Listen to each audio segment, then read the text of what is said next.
welcome one more time. It is me, the BEAST, also known as host, and I'm here with wonderful people for Darkness with the Ginger Hue. First off, my co-host and friend, Slang Hue and Devon MD Jones. Welcome back, folks. Hey, the men coordinated today. I like it. Yes. That my shirt is getting a little bit ruffled. It's like you missed the meeting. Yeah, yes, Devon, you missed the meeting. I'm sorry. It's all right though. It's all right. But how are you folks doing today? All right? We're good. Good. Can't complain. Doing very well. Wonderful. And we have a special first-time guest. Hopefully it'll be more than one time. But Miss Glenna is here joining us for this intense conversation. Welcome, Glenna, to the show. Thank you. Wonderful. How are you doing today?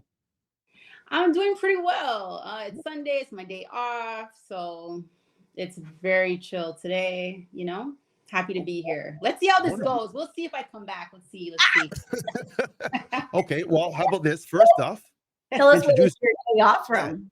Introduce yourself. Give us a rundown of you as a person. So I'm Glenna Sandy. I'm a celebrity hairstylist here in Toronto. I've been doing hair for about 20 years.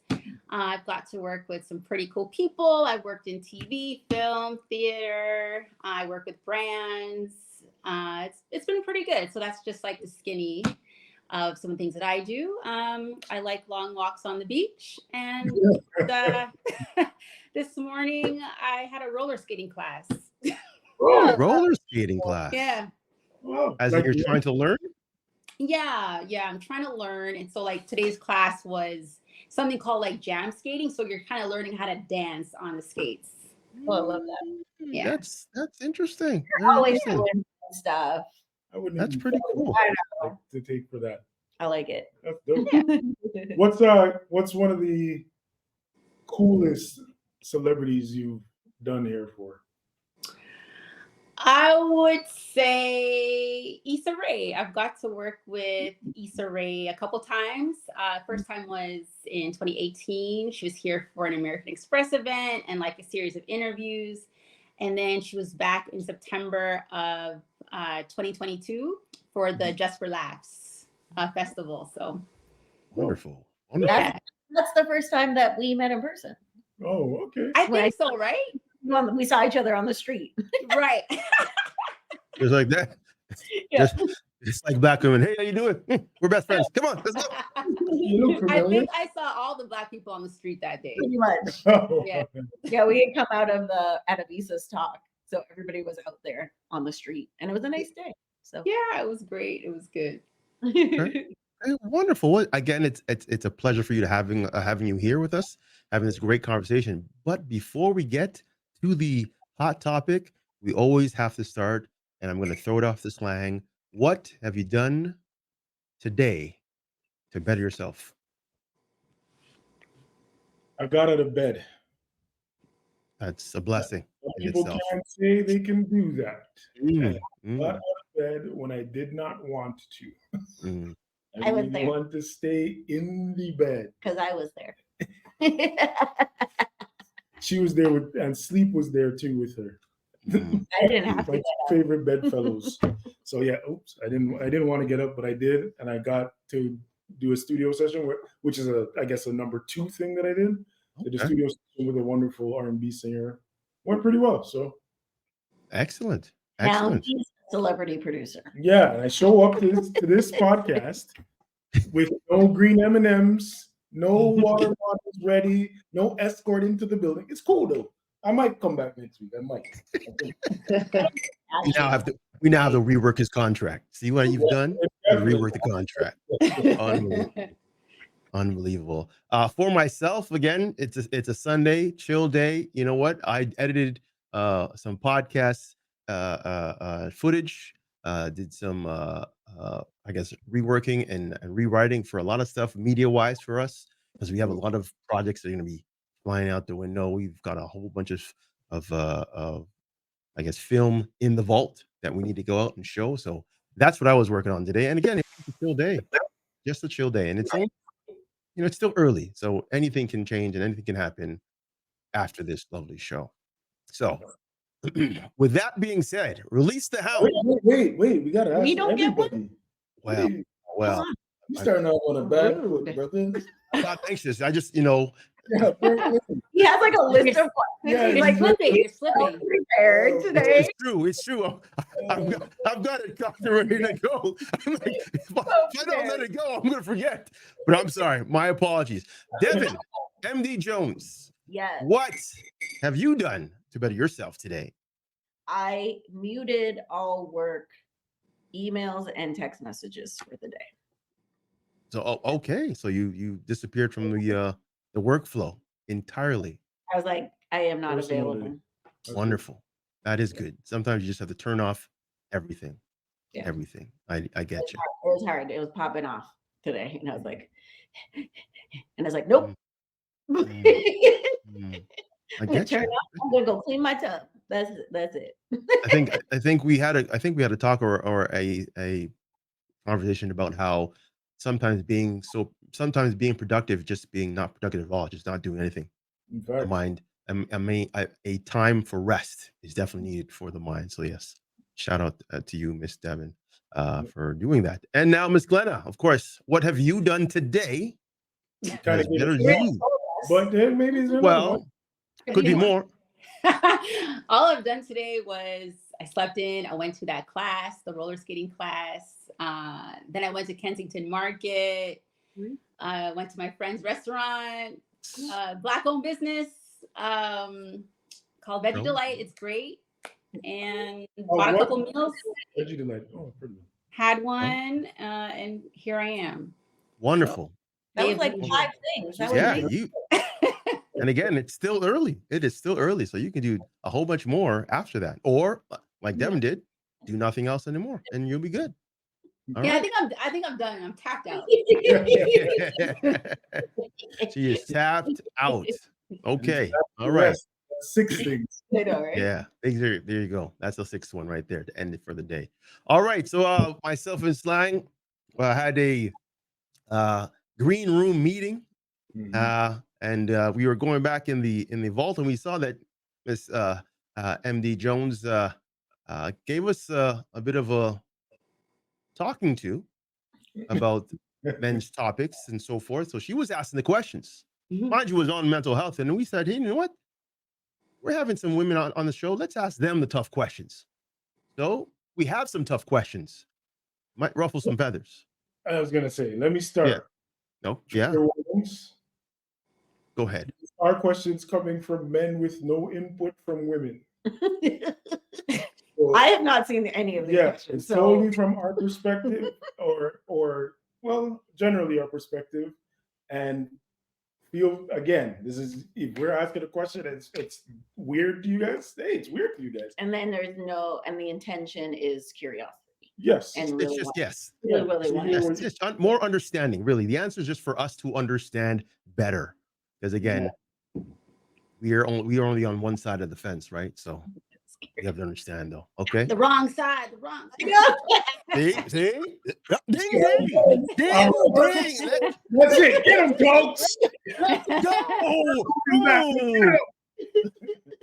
All right. So we'll start off right off the hop. Here is the question: toxic femininity. Is there such a thing?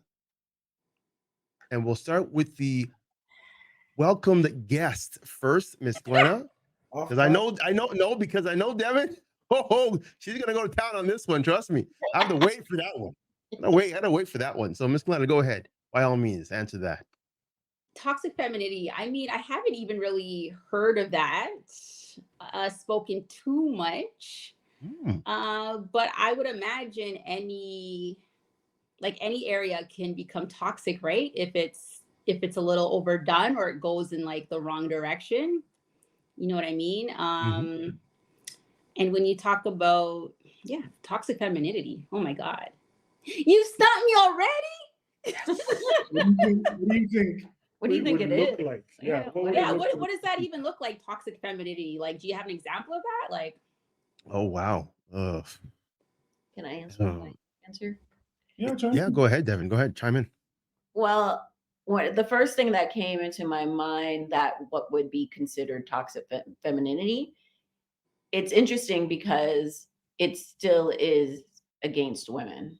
It's not against men, right? Because I think there is, we were just talking yesterday that within all of us, 'cause we live in a patriarchal society, right? Mhm. So within all of us, there's misogyny, right? So sometimes toxic femininity, when I hear that, I think of, there's this girl, and I don't want to mention her name or give her any energy, but there's like this woman who comes on, you know, when people call these women the pick me women, Yeah, Yeah. I would say what they're calling pick me, which could be. whenever you defend men in any form, they call people pick me. Mhm. So there's levels to it, but the real pick me's are the toxic femininity, toxic females to me, And why?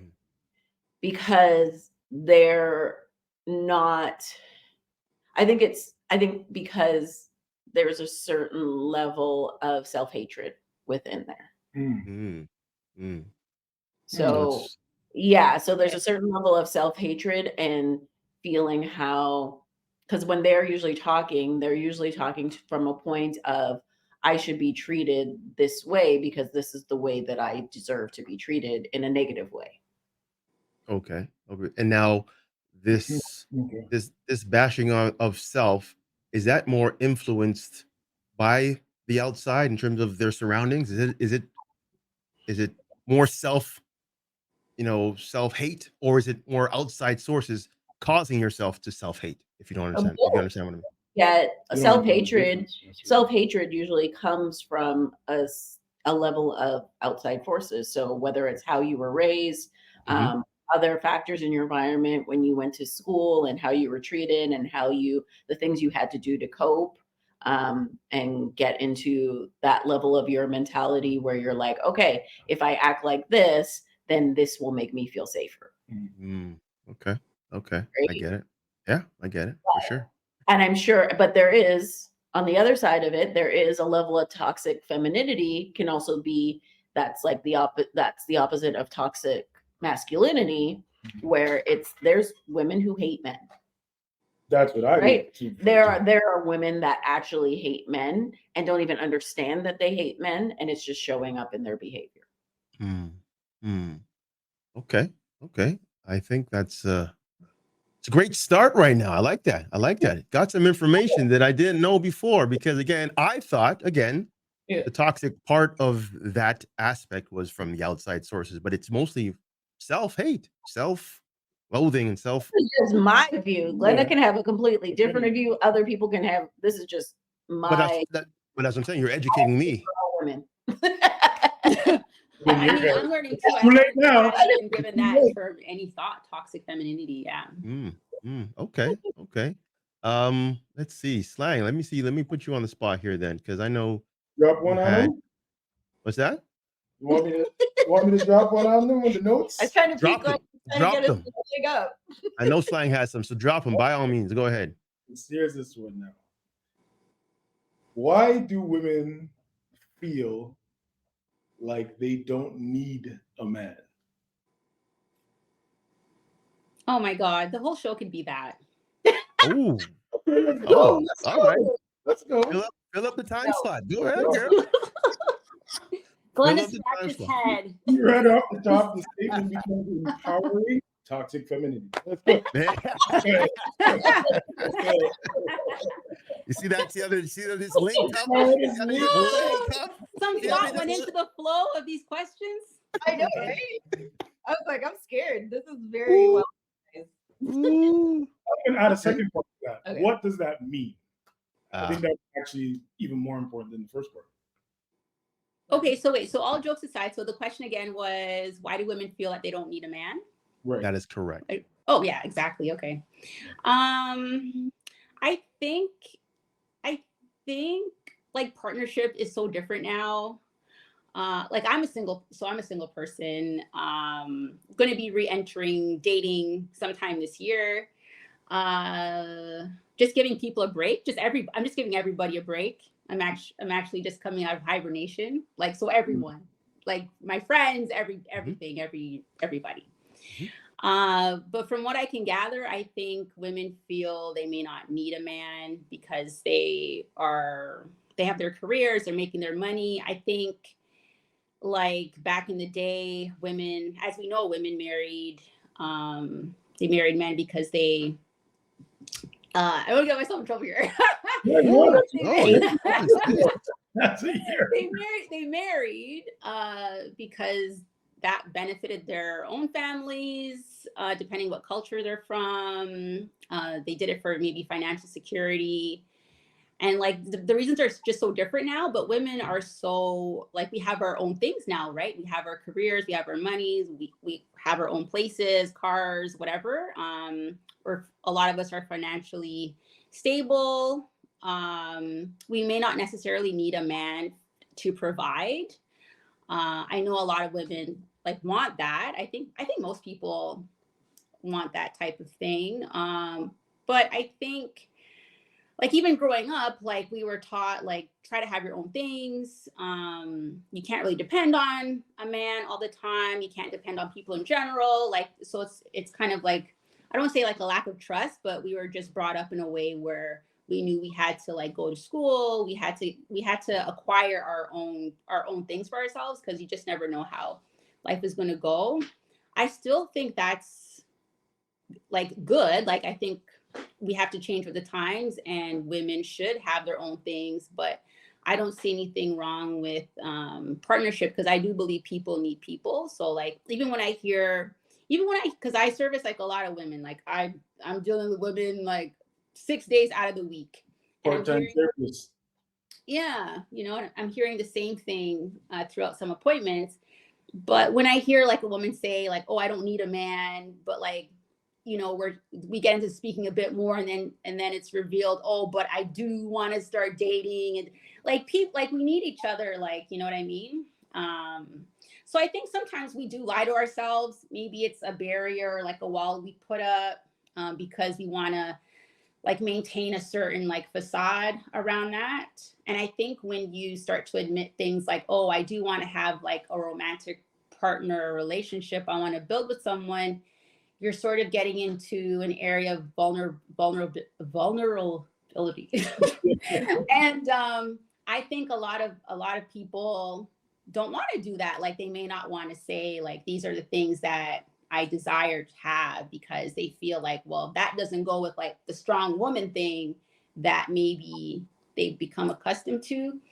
And for me, like, I'm actually trying to live in my soft girl era. So as much as I am independent and have my career and can do things for myself, I do desire to have a partner one day. You know what I mean? Because I do believe people do need each other, and like that's just how we're designed. We're not designed to sort of be by ourselves. So that's some thoughts on that.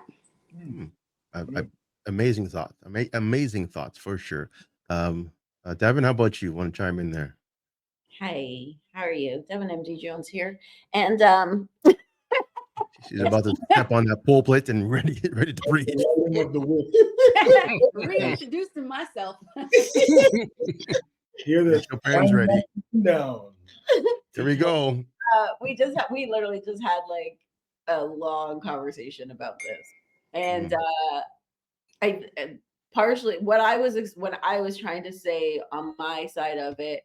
When I hear the word need, I think of, am I going to die without it? Right? So Okay. Is it water? Is it shelter? Is it, air? Is it those things? No, then I don't need it. Do I want it? Yes.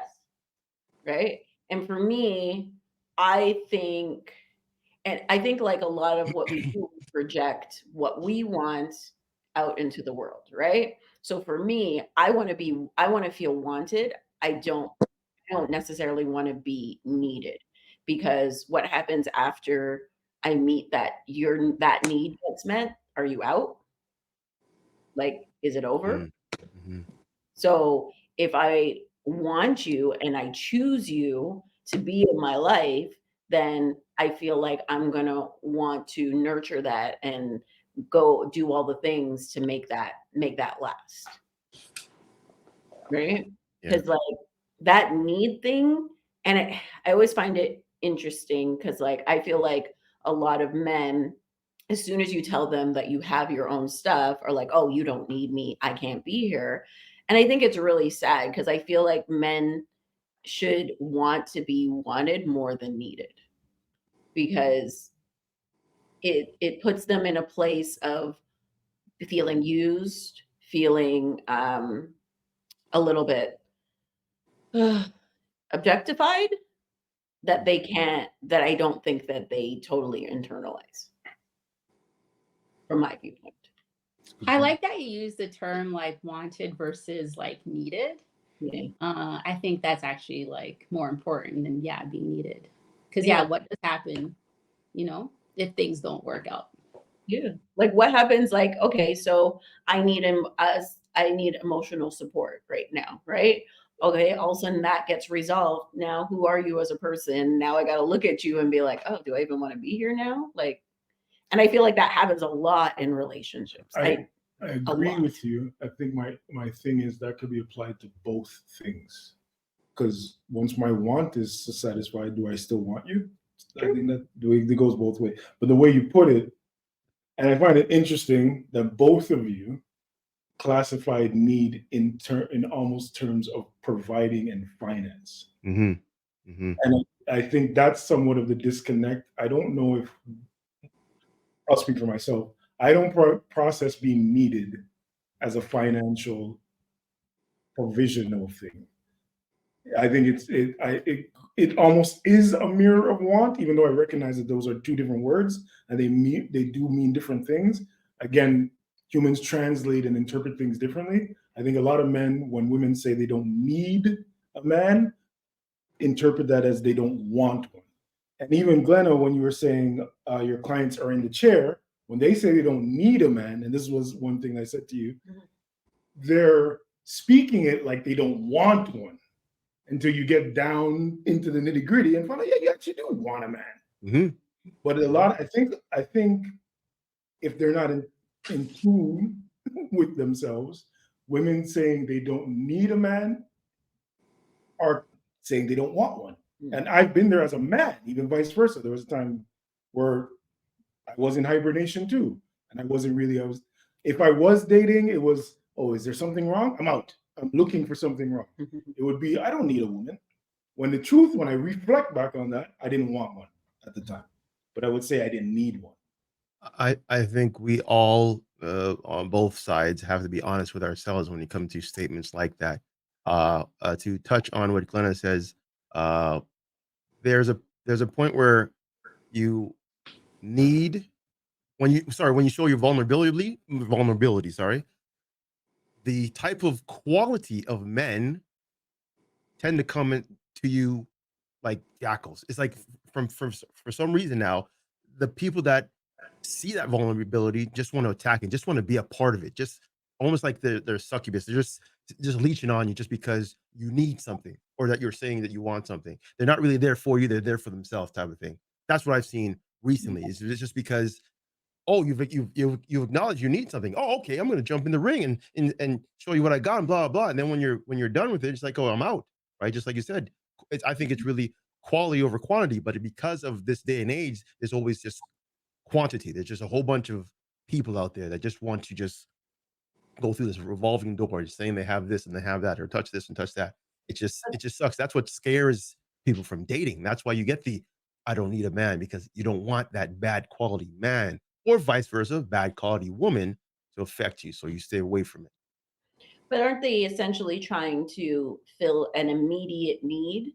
And then what happens is it's the same thing, right? So they fill that immediate need of like, I need someone to give me like attention right now, right? Like I need someone's undivided attention. And then they're like, yeah, I'm bored of this. Let's keep it moving. There's more. Or that person gives me more attention, or that person gives me more of that thing that I need, right? Because there's like a plethora of options that to choose from now, because we have access to so many more people.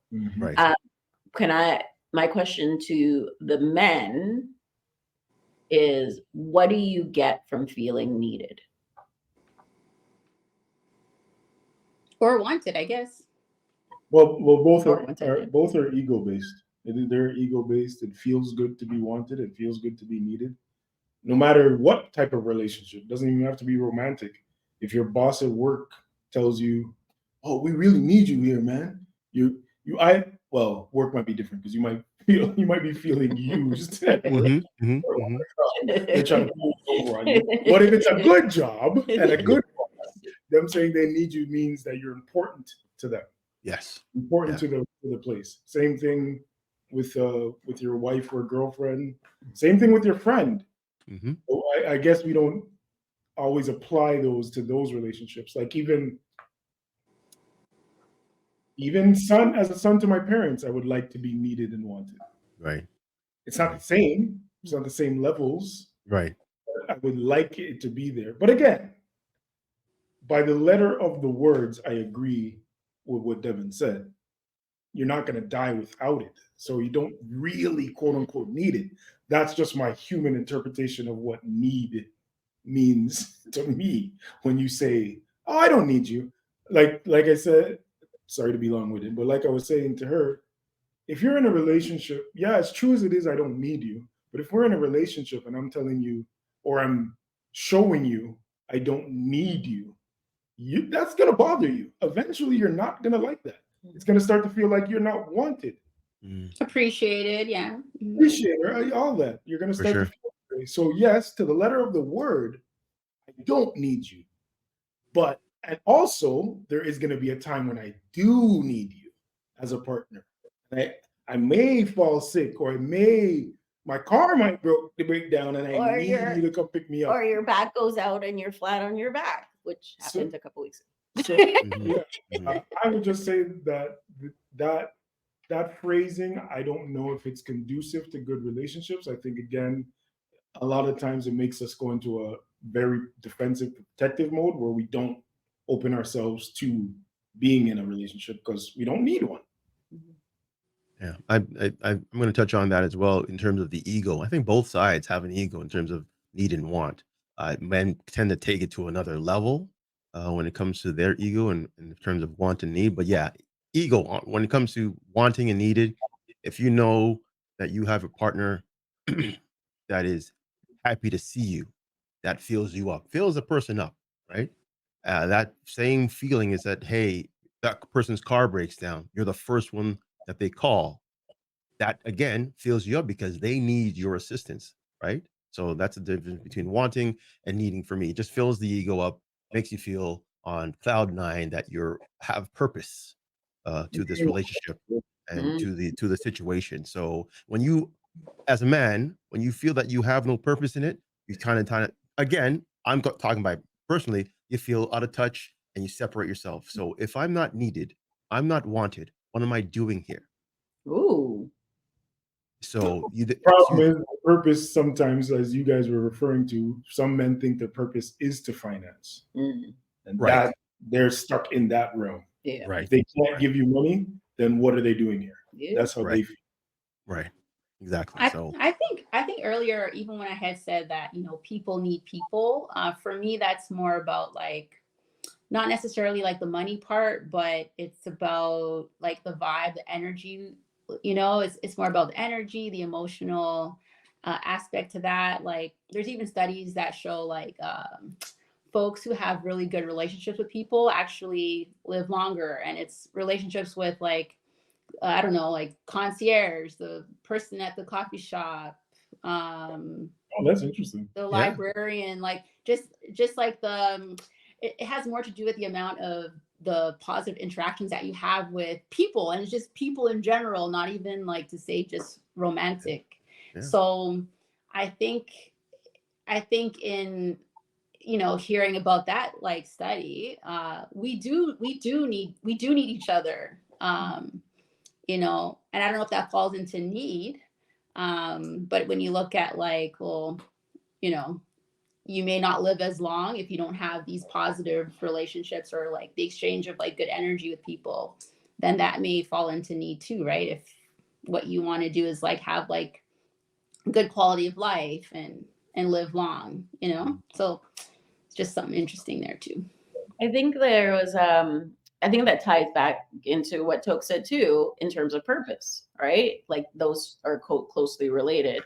And I was watching some documentary or something, and they were talking about, I was reading a book. I was reading a book on how people live to be over 100 years. And there's like a specific society in Japan, right? Where they practice, what is it called? Ikigai or something like that. I can't remember the name. Don't quote me on that. Sounds like leaky gut. I know. Ikigai or something like that, right? So they practice this, which is similar to what Glenna was you were just talking about, where it's like creating senses of community, right? That which also include movement, all those things, right? So like the same people who walk around the neighborhood, say hi to everybody, all those things, those people are more likely to live longer, right? Because of those positive interactions within their lives.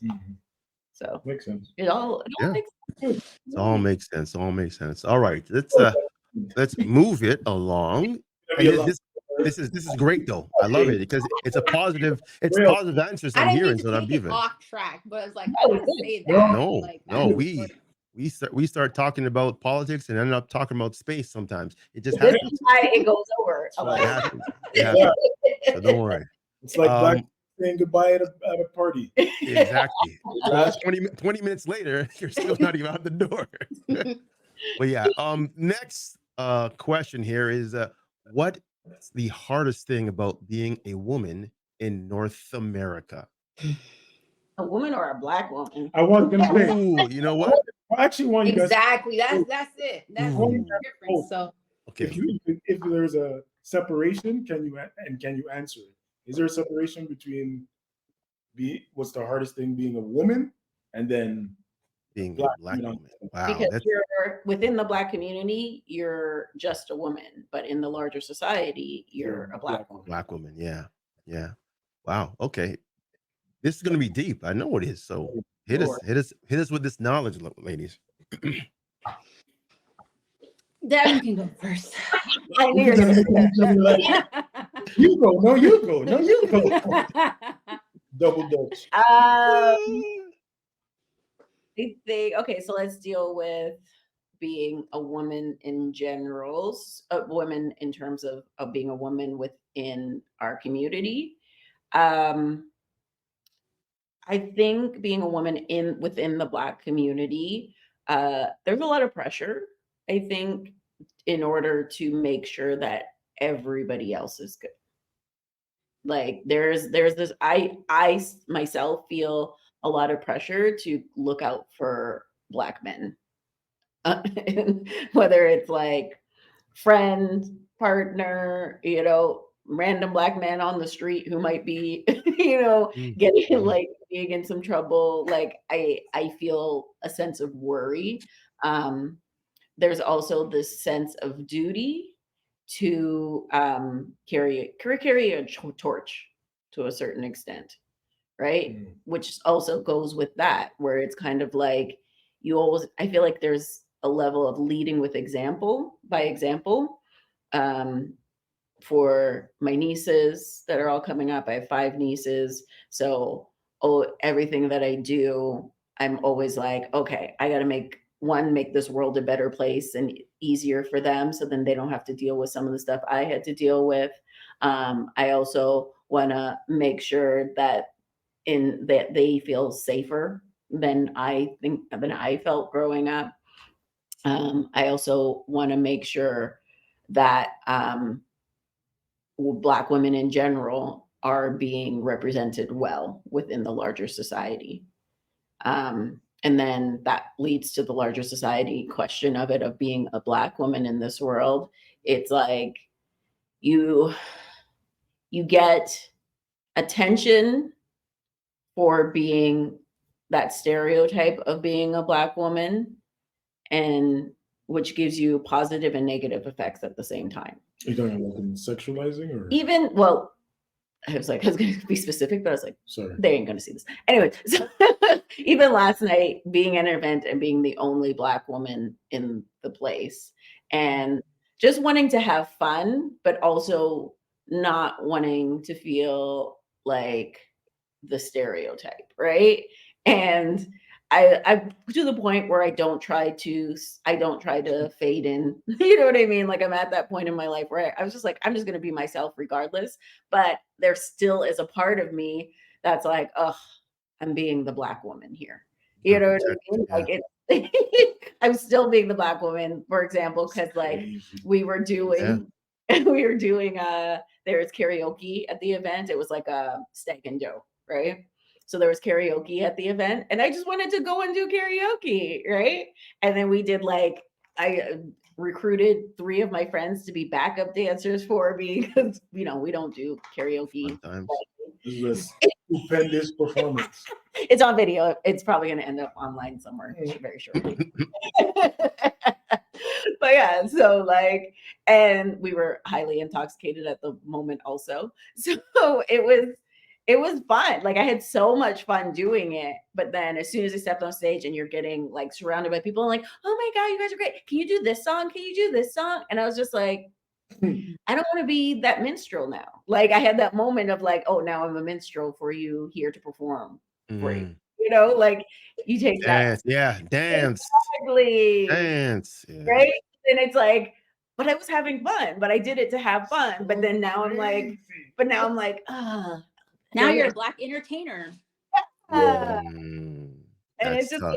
I was like, maybe I shouldn't have done it. And then you're just kind of like, you're just back and forth, and you're just kind of like, but I think that in general, as a Black person, that's a general Black person thing. But then like in the bathroom, the women are like, oh, hey girl, oh girl, this. And I was like, oh, they changed their vocabulary. I can't. Like you want us to be your best friends in the world, right? Because we give you more credit in the world, but then behind closed doors, right? You're like in competitions essentially with us, right? Like you're trying to compete with us where we're like, we're not trying to compete with you. We're just trying to live our lives. Survive. Right? Yeah. Like, we're just trying to make it out here and you're trying to like bring us down, or you know what I mean? You're like trying to be us without being us, essentially.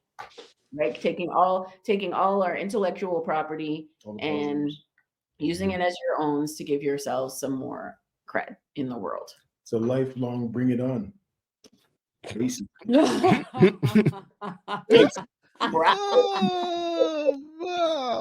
Wow. Yes. You hit some. Before you go, Glenn, I just want to say, I'm sitting here chuckling because it's so crazy that white people never have to think about stuff like this. Yeah. It's not even something that crosses their mind. And we're so used to it that it doesn't cross our mind until we stop and think. But a lot of times it's like you're quickly thinking, I don't want to be that minstrel. And you're calculating all these racial appetites and all these things you had to go through in your whole history in seconds to make a decision. Mind you, people even do that even prior to even going out. You're probably thinking before you step out, you're like, I'm wearing this. I'm looking at that. So they're preempting before they get there. I dressed to make sure that I was like not over the top. I literally tell him, I was like, okay, does this make me fit in? Like I literally before I went, because I knew what it was gonna be. And to mentally prepare for it. There you go. All right, Miss Glenna, give us your take on it. Question. What's the hardest thing about being a Black woman in North America? So for me, like I work in a very superficial industry, so I'll just speak to beauty for a second. It's pretty wild. Like I'll just focus on being a Black woman because that's what I am. I don't know what it's like to be a white woman. But it's like everyone wants to be Black, you know, or at least they want to look Black. Like they want to take snippets of what we look like the lips. A lot of Black women are known to be quite curvaceous. So like there's a lot of enhancements as far as like your butt, all sorts of plastic surgery. There's all sorts of like procedures you can do, injectables, fillers to get like the bigger lips. A lot of Black women, we have like really great bone structure. So you're getting like the injectables, things pulled to give you like the appearance of like just higher cheekbones. And then it's really sad like when you think about it. But like as far as like I feel like being a Black woman, it can be like quite hard if you like, maybe if you're like a younger person, like I'm 41 now, and I feel like your 40s are like the best. I feel like I don't think too much about what society may want of me or think of me. I'd be lying if I said like I don't care about what people think about me at all. Like we all care a little bit, but I think when I was younger, I cared more about that stuff, like how I looked at work, what do my peers think about me, how am I appearing to like different brands I want to work with. I think, and also I know we alluded to like stereotypes, like we all know there's some truth in stereotypes. So like be yourself, like that. I just tell people, just be yourself. Wear all the flash you wanna wear at karaoke. I don't know what your outfit was going to be before, but like just be yourself, because you know what, the world is watching and the world is going to judge you regardless. And we all know this as Black people, like we're being watched like more intently than anyone else, especially if you work in like in the corporate world. Like sometimes you're being micromanaged while your white counterparts are just not even doing half of what their job description is. But like you're the one that's being monitored, right? Like while you're at work. There's just a lot of things that happen to Black women that are really unfair. And we've all heard like we got to work like 5 times, 10 times harder to even be appreciated or noticed. But I'm just telling people, just do your best at work. Do not work yourself into the ground because you're hoping that people notice, what you contribute at work. I think a lot of people lose themselves in their work. They like that becomes their whole identity. I'm trying to like tell more women, like really find like, who are you outside of work? Like, are you like what do you like to do? Like, do you have any hobbies? That's what I'm trying to even do, this roller skating thing, right? Like that's something I've always been interested in. And so I'm just taking some classes now because like I'm a celebrity hairstylist, but what does that mean? Like who am I outside of work? Like how do people feel after they've hung out with me? Do people feel good after they've hung out with Glenna, or do they feel like shit because So it's like you got to really just focus on like building your character and your vibe, and always making sure that your frequency. I'm a big like energy, like frequency vibe. And even now, like I find myself doing a lot of things alone. Like I have really great friends, but if I'm like, hey, I'm doing this, are you interested in this? And like I don't get a response. It's not that I don't get a response fast enough, but like a lot of people are like, like I'm not sure, whatever.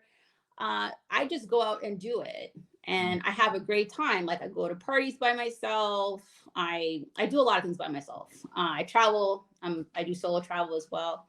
Like you really have to pour into yourself, and I think society tells us that we got to be busy doing this other stuff. Like we got to be like this strong Black woman thing, like that. Like that's really played out to me, and that's just making a lot of people sick.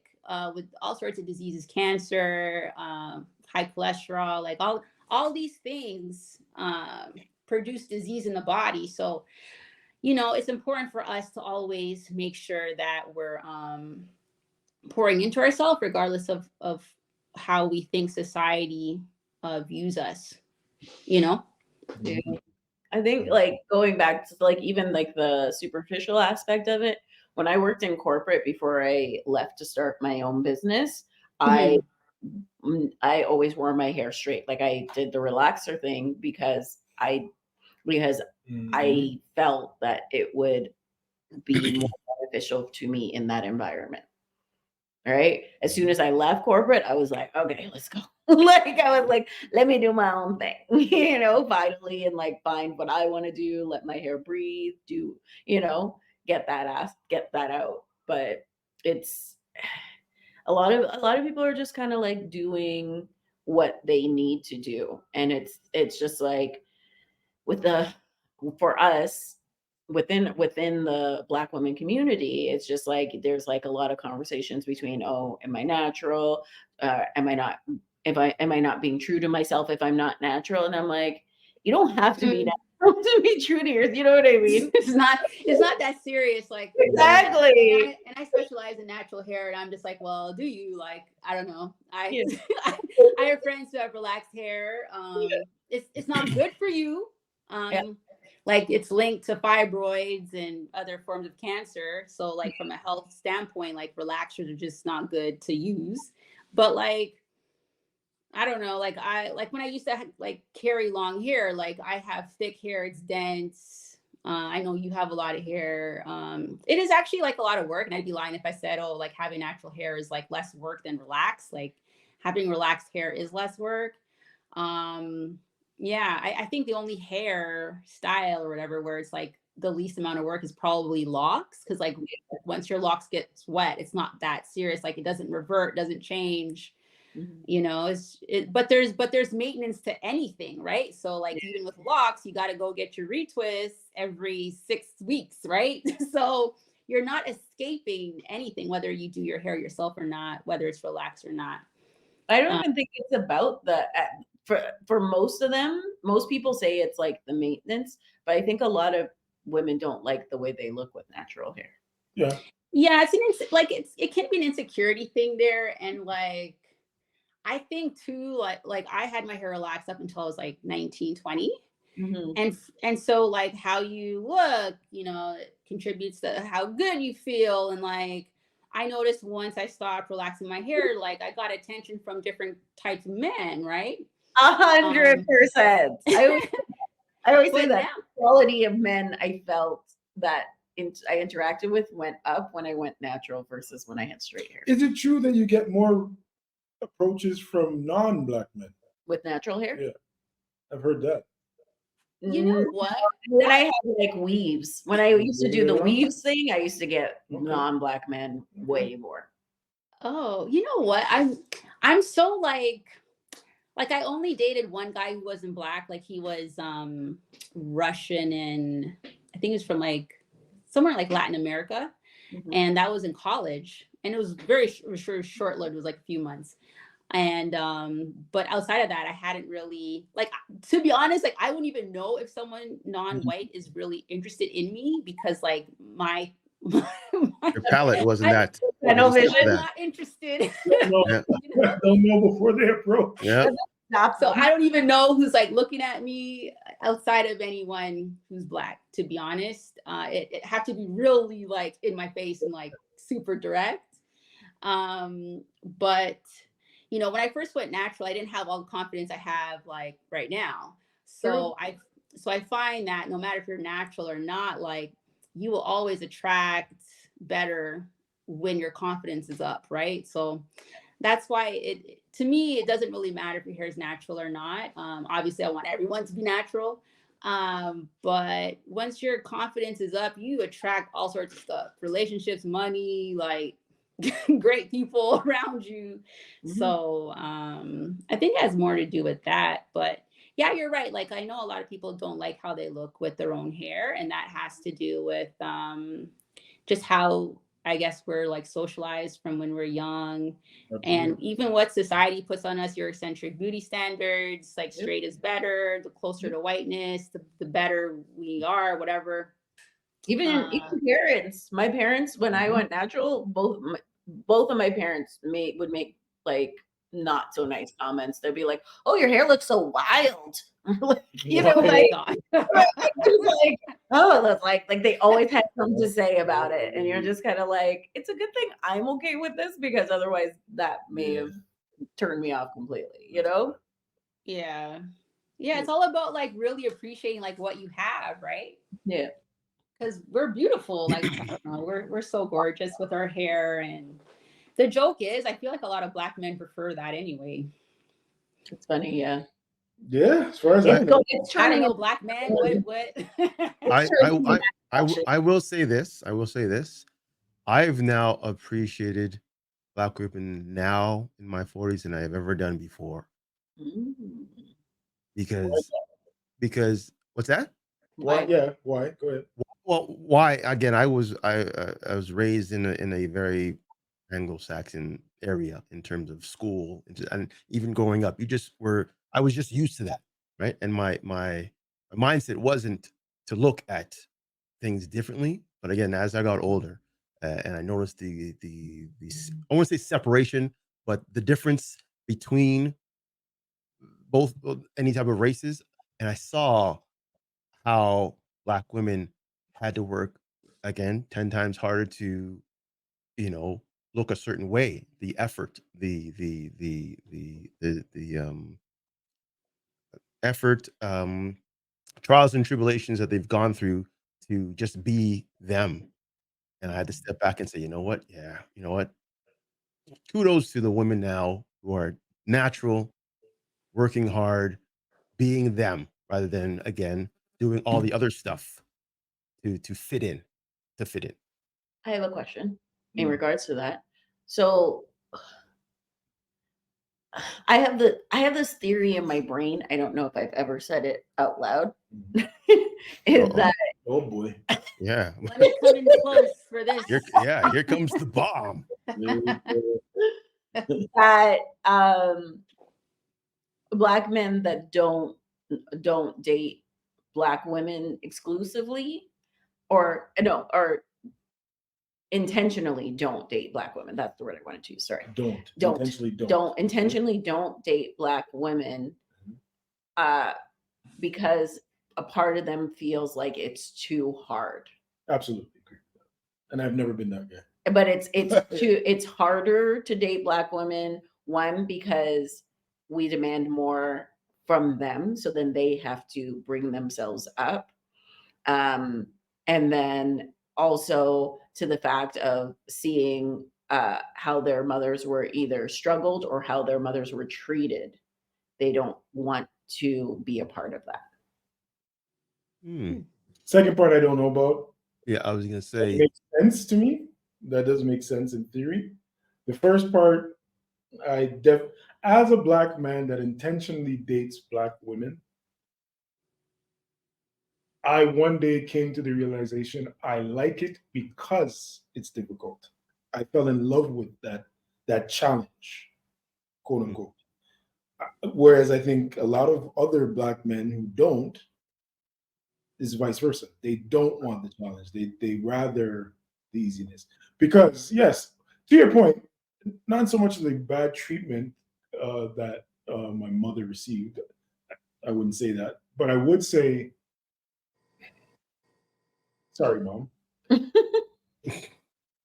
There is that. I grew up with I'm going to put it like this: a nagging mother.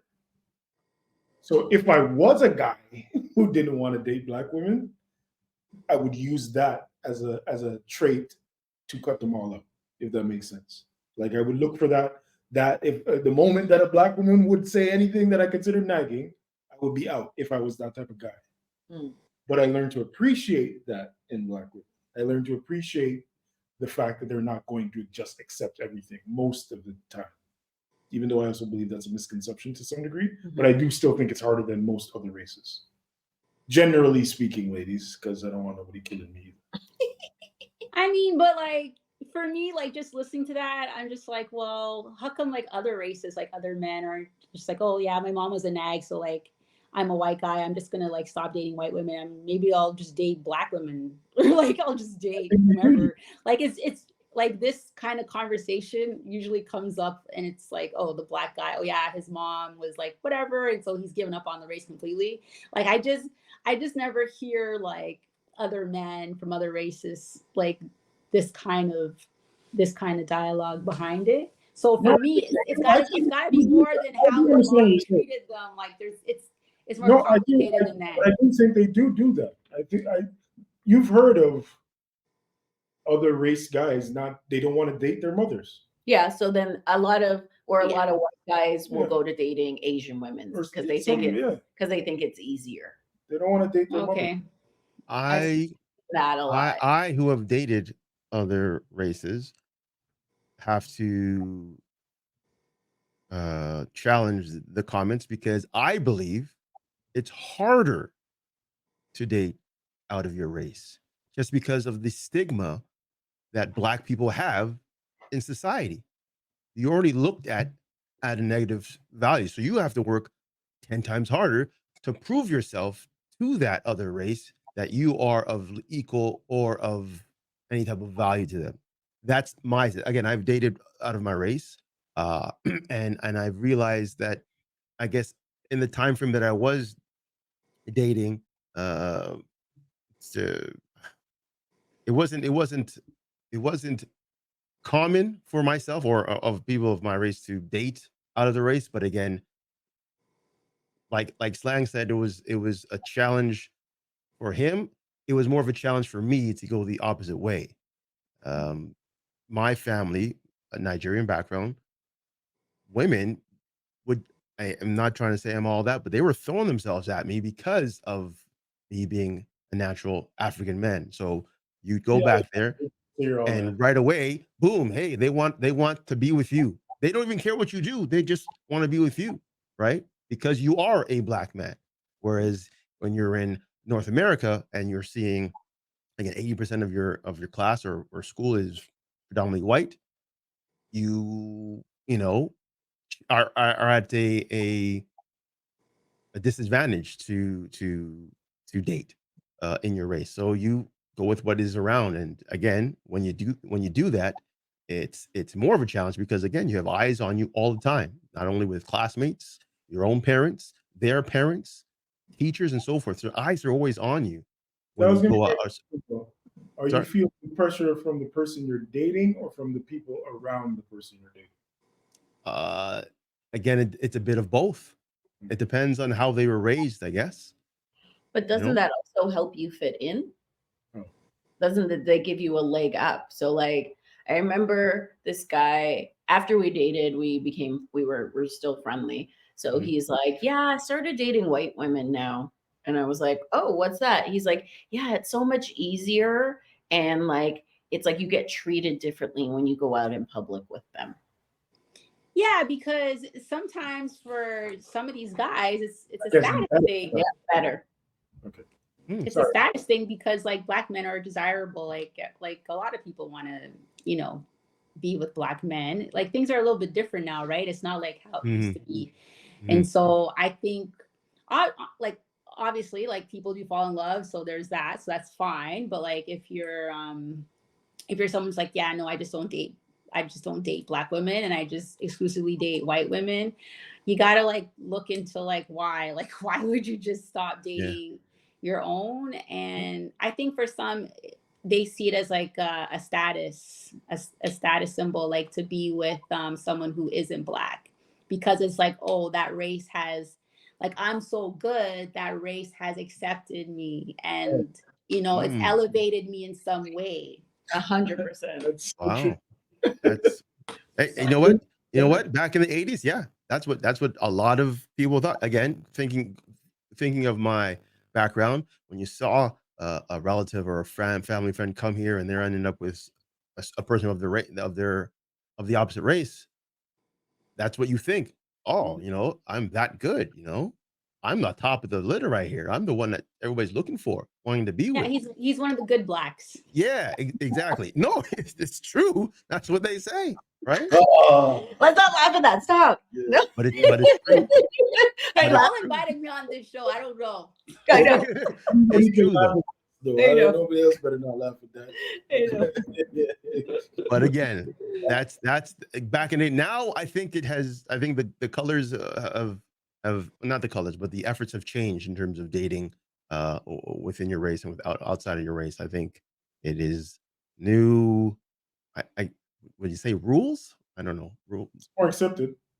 Yes, it's more accepted. So there's more options and more stipulations on why you're dating a certain way or a certain person. So we won't go into that too deep because, again, we have other serious questions to talk about. It was my fault. Well, it's good because it actually kind of segues into our next Segue, man. Okay, so the next question is, how important, since we're talking about relationships at this point, how important is consistency in a relationship? What does that mean? Consistency. No, I know the word. I know what the word consistency means, but I was like, I don't know. What do you mean? What, however you think. Consistency in behaviors or just what like their actions. Yeah, behaviors. It's actions. 1,000% important. Like, but consistency is important in everything we do, right? Like, if you're not consistent, you're just not going to be successful in anything, right? So, like, if you start off really, like a lot of people say this, oh yeah, like we started dating, I met this guy or I met this girl, and like everything's going super well, like they're on top of it, like I get the good morning text, we go out, they make time for me, blah blah blah, and then all of a sudden maybe behaviors change, and that's when people the doubt starts to settle in. Maybe this is not going how I wanted it to go. So when the consistency drops off or it was never there, it kind of just makes things a little muddy, and you just don't think that person's serious, about you anymore. Where would you put on your scale of important things that you want in a partner? It's gotta be it's like consistency. It's right up there. It's right up there. Yeah. What type of consistency? Sorry, I didn't mean to cut you off. But what type of consistency do you rate in your consistency pool that is so important? You said that good morning texts and so forth. What else is considered that you want? Yes. Just more like how they show up for you, because all that good morning stuff sometimes eventually fades. Mm-hmm. No, honeymoon phase is real. It is real. About 3 months. But just how they are, and because the thing is, it's hard for people to like keep up a lie, right? So when you're consistent over a long period of time, that speaks to your character, because you're dating and you're trying to find someone who's of good character. But like, people can only lie, honestly. People have a hard time keeping up a lie more than 8 weeks, It becomes too much for someone because it's acting now, right? So it's too hard to like keep up the lie, unless you're like a narcissist or like sort of like psychopath, like sociopath or something, right? Where that's just your training, psychologically. But consistency is very important. Okay, Devon, how about you? I know you had some time to think about it. I feel pressure. Why would you feel pressure? Now that I've listened to your answer, and that makes more sense for me. I think that there is consistency is a big part of what actually makes a relationship. So like if you really think about it, when people are like, oh my gosh, you married someone after 3 months, the reason why they're concerned is because you didn't take time to measure out their level of consistency. Right? I thought of it that way. That's very good. Right? So that's what you're doing over time, right? Dropping nuggets, so we're coming up on our 1 year soon. Oh, congratulations! Thank you. I'm out. Really? It flew by already. Well, we only did a 1 year contract, so we will renegotiate. Fair enough. Hope ask for the signing bonus. Yes. Don't forget. I ask for the signing bonus. Salary. and then the next level of what that. So like once it's like passing go in Monopoly, right? So now you can buy houses. Now you can, Wow. Upgrades. Upgrades.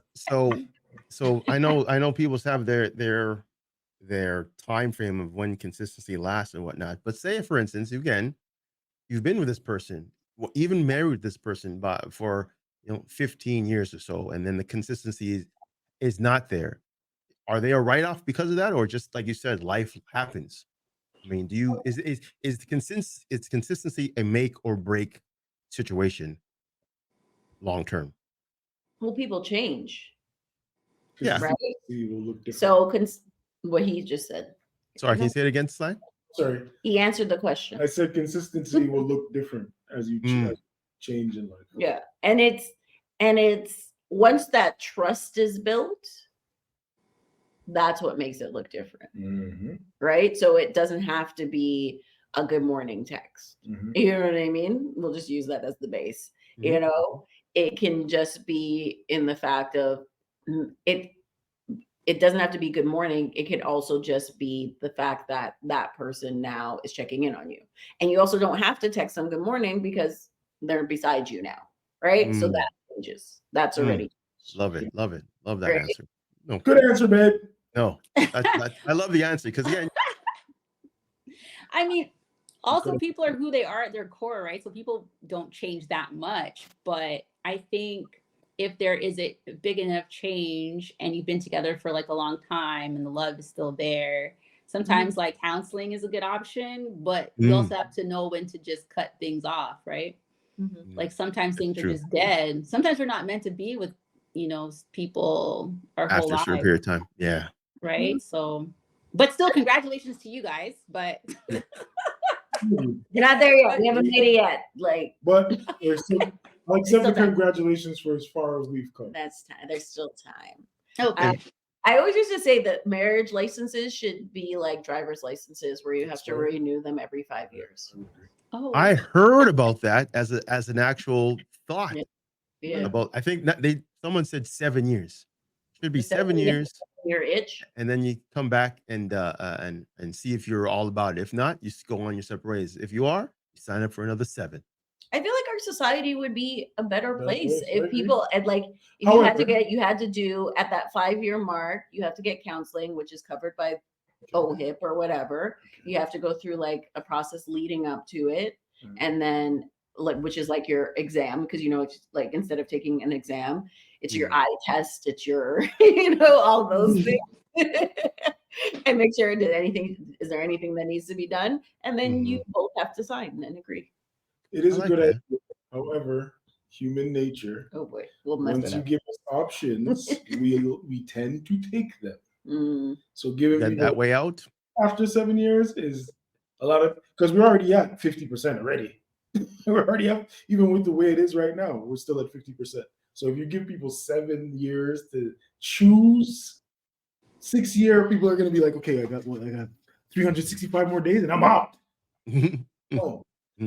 But I see married in both. I see married in both sides. Yeah, it does make sense. The theory makes sense. Execution wise, it's up in the air because you cannot control how people think. It's crazy. But speaking about marriages and contracts, it kind of leads it up to the next question here.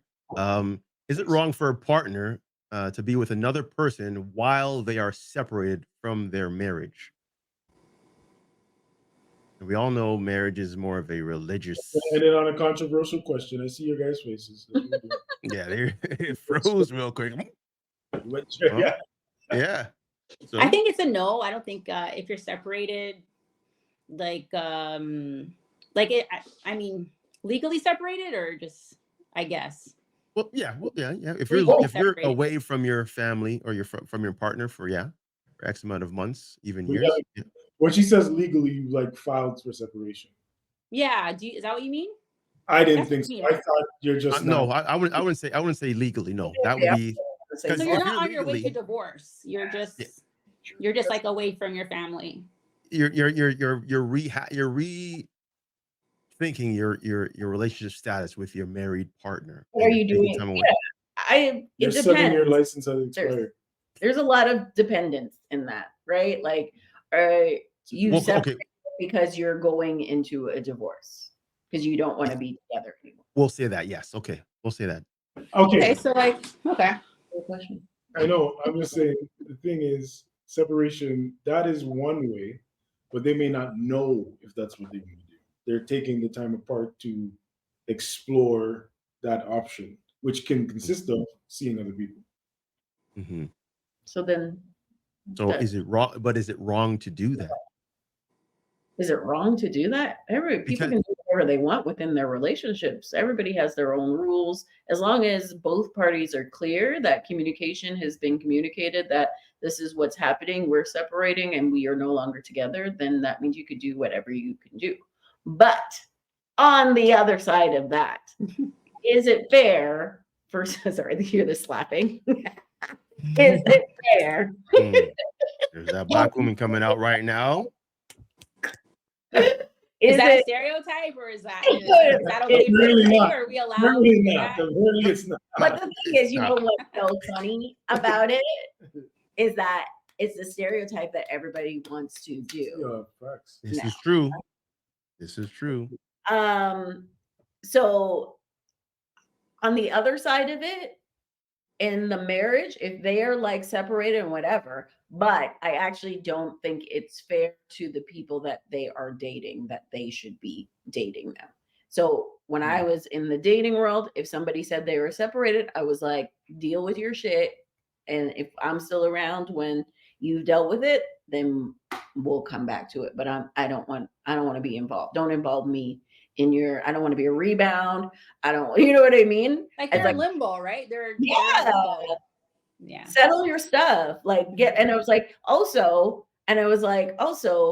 take some time by yourself. Like you just like yeah, like that's the whole point. Like you're supposed to be soul Yes. searching or whatever, reflecting, you know? yeah. When I was like my last relationship, when it ended, and then like 2 minutes later, let's say 2 months later, like a month or two later, he was starting another relationship, and I was like, I dodged a bullet because this man cannot be alone. And that is, he's very like, in my head, it was like a sense of codependence in where he didn't take the time to learn from our experience. You know what I mean?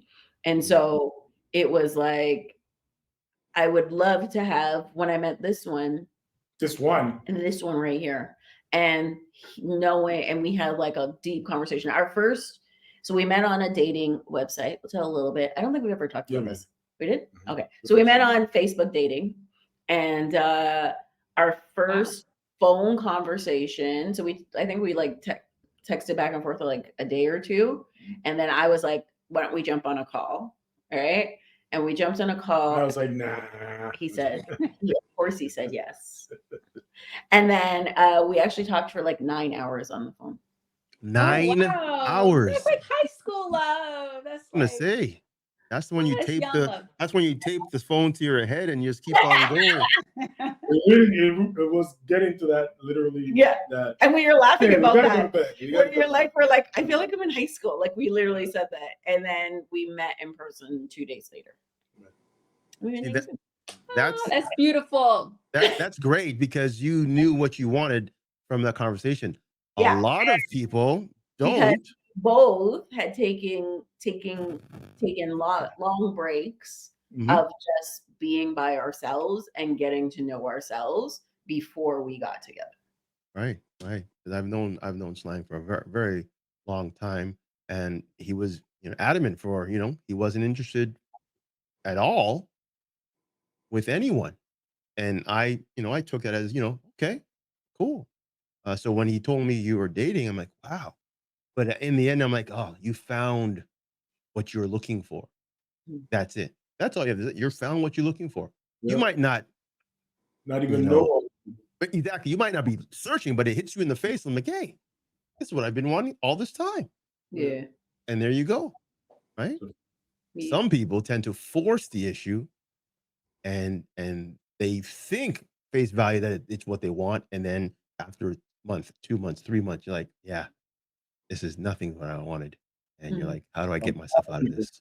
Including me, I've done it in the past. I've done it. Just did it myself. Yeah, I did it myself. So yeah, sometimes wanting to be with someone so bad clouds your judgment, and assist you into making rash decisions. Therefore, and again, there's a lot of factors, be it kids, location, your job, and so forth, that can just play into this relationship, and that could just destroy you mentally, let alone just in general. So yeah. Yeah. Slight comment on your question, slight answer from my perspective. Like Devon was saying, I think it's totally situational. Me personally, if you're separated with kids, probably not gonna get involved because that's already sketchy and more a lot of mix up as is. If you guys don't have kids, maybe. And it all comes down to the trust. You're gonna have to trust that person's word when they say they're separated. What that means. If they're gonna tell you what their separation is and if it fits in whatever you're okay with. Because they might be separated for years. I've been living together for years. Yeah. Not officially divorced. Right. Or they might be living in the same dwelling and claiming they're not together. And I was gonna touch on that because when it comes to marriage, a lot of people see it as a religious thing. So it's more faith based. So stepping out on their significant other, be it husband or wife, and separating and going to another relationship is breaking their vows, right? So it looks bad to their whoever they're looking into as a higher power on if they're a good person or not. So there's a lot of different factors.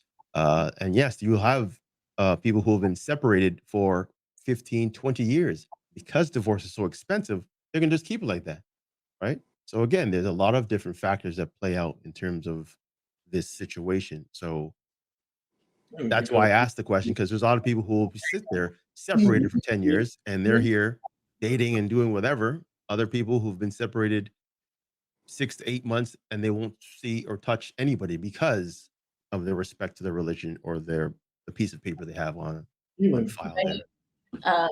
And this kind of goes a little bit back to what we were talking about, like what I was saying, how like a lot of Black women feel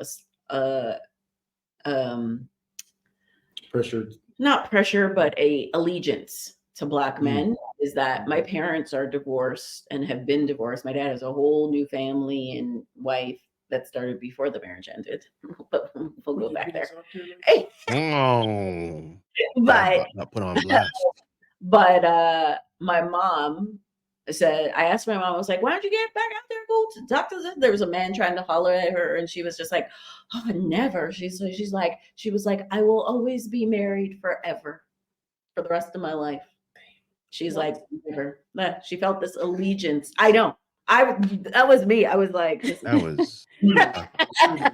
I'm like, what? It's the duty that she too much felt, loyalty. yeah, within her that was like, I can never ever be with anybody else. She's been with one man and that's it forever. Wow. Yeah. But that's sad. That's like sad. It's sad. It is. That's you're forcing your own hand there. You shouldn't. Sucks. And so again, people say things. I think people say things. We are very good at giving ourselves reasons and excuses for not doing something. She could just be afraid. Yeah, true. And Gotta be truthful to yourself. Yeah. Only, I think the duty does play a part, but she plays that up in her mind because she's afraid to try again or go back out there. Which I get that. If you've been with somebody for so long, that's a difficult transition. Does take a lot of courage. Yeah.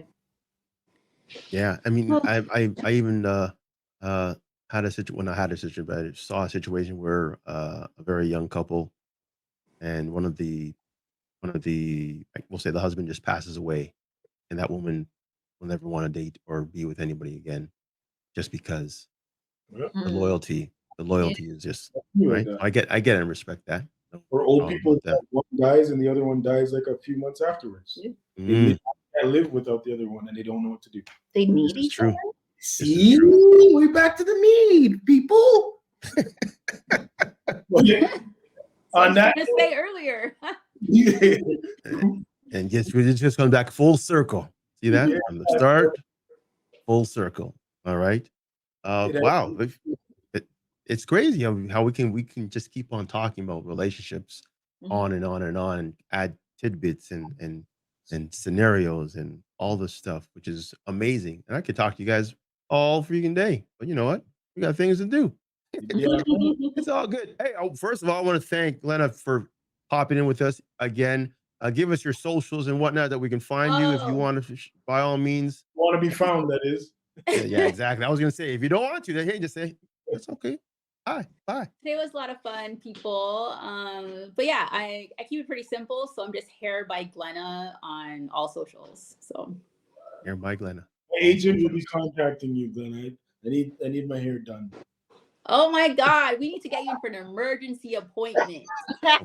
I'm not. I was gonna do the same thing. No, wait a minute. My hair's splitting. Never mind. Never mind. Too proud right now.